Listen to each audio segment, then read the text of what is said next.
That should tell you something. We must find his real name, Netanyahu. That one is a fake name for Israel. He's got his real European name because he's not a Jew.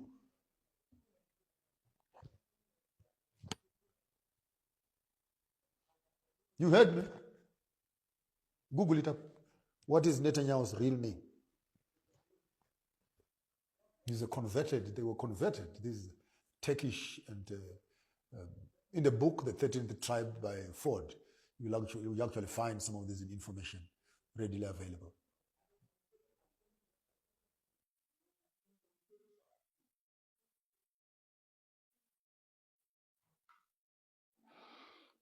It was common practice for Zionist immigrants at the time to adopt a Hebrew name.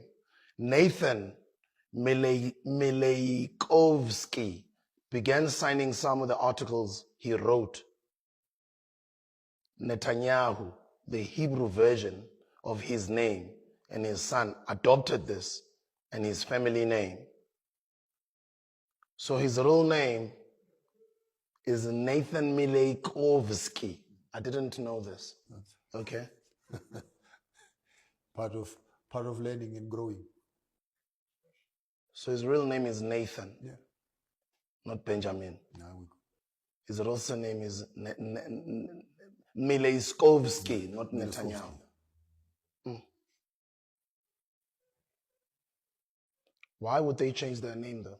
To adapt to the Hebrew Jewish narrative. Yeah. And somebody posted a video of, I think it was in 17 or 1800s, of an old movie of people that lived in Jerusalem at the time. And most of them were black people.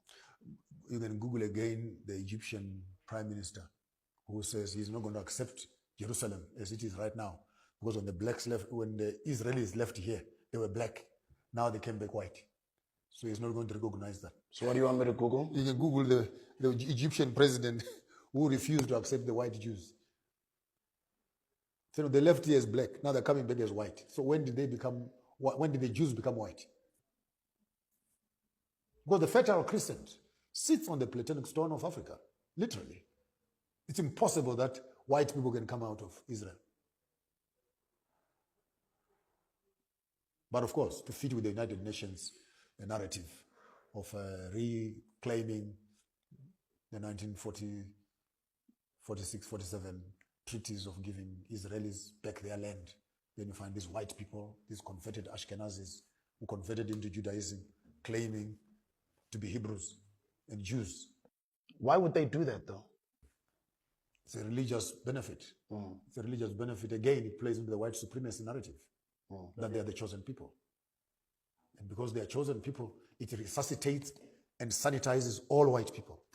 It's critical that the Jews must be white, theologically. Because once the Jews are white and they're at the door of the Bible, then anyone who reads this text must read it through the interpretation and the culture of those that are claimed to be Jews. So once the Jews are white, do you have a problem with the white Jesus? Why would you have a problem? It's a rewriting, it's a stealing of black history. Blatant. One of the biggest lies ever told on the face of the earth is that Jews are white. One of the biggest lies ever told historically, academically, ethnographically. Go back and purge through your history books. Find me a white man who was taken as a slave in Israel, from Israel to Egypt, to work to build the pyramids. White people, slaves in Egypt. And Moses came to redeem white people. In 1958, President Nasser of Egypt said of the Jews, they left here black and came back white. What did he really mean though? They say he meant the truth. Millions of modern Jews are either converts or light-skinned mixed race people who don't fit the description of the earliest inhabitants of Israel. It is two ways. He said that he is saying that when they left Egypt, they left here as blacks. But now he's being told to recognize them in Israel, and they're all white. So how did the transformation happen? That a black nation ended up as a white nation.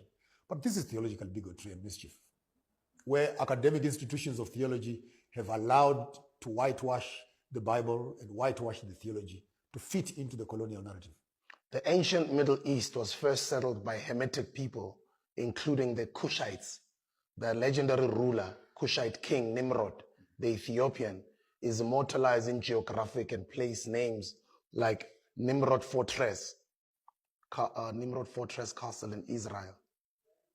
The Hyksos, there was actually a period of the whitening, you can even research on that also, the whitening of Egypt, where the whitening of Egypt. The white? Whitening. Whitening, oh, okay. Whitening of Egypt, where actually the Hyksos were defeated, and the light in complexion Arabs started taking all the black Hyksos as slaves and pushed them out of royalty, and now started having them white. Now, when you walk around Egypt, it looks like it's a white country, when actually there was a process of the whitening of Egypt and the extermination of the black Hyksos, and hence the removal of the nose of all the statues to not show that the history that was here was of the flat-nosed people rather than the sharp-nosed people who are now claiming history as theirs.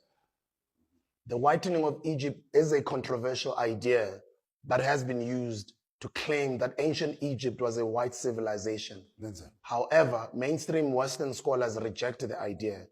The idea that ancient Egypt was white or black is considered anachronistic by Western scholars. They argue that applying modern racial concepts to ancient Egypt is incorrect. Scholars also reject the idea that ancient Egypt was racially homogeneous. Instead, they believe that skin color varied between people from Lower Egypt, Upper Egypt, and Nubia. The controversy over the racial identity of Egypt has continued into the modern era. And why again, let's put these two arguments back to back. Number one, you have a religious argument, which gives you the white people as Jews. Number two, you have an academic argument, which is now trying to exterminate the black history and make it white. So see what's happening here. Academically, by claiming the history of Egypt as white history, you have been able to remove black people away from innovation, from academics, from history, as the originators and the most ancient civilization on the face of the earth. You claim that history, make Cleopatra white woman, make the pharaohs white people, make Moses taking the Israelites out of Egypt, make them white. That whole movie, rubbish, scandalous narratives. So by taking away our history and by sitting at the door of religion, you are able to brainwash people that they're inferior to you because their civilization, without them, there's no civilization. Without them, there's no salvation. So the white people become the gatekeepers of your economy, your history, and your religious expression. It can't be more blatant than that. A person who steals your car is much better than a person who steals your identity. At a moment of your unconsciousness, I come and I change your name. When you wake up, I give you a wrong name. And you can never trace again who you are. That's cruel. That's cruel that you walk past your mother's house and you not recognize her. Because I took advantage when you were not conscious. That I make you hate your own brother. That's cruel.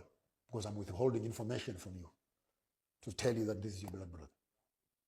Now, stealing identity cannot be more gruesome than that.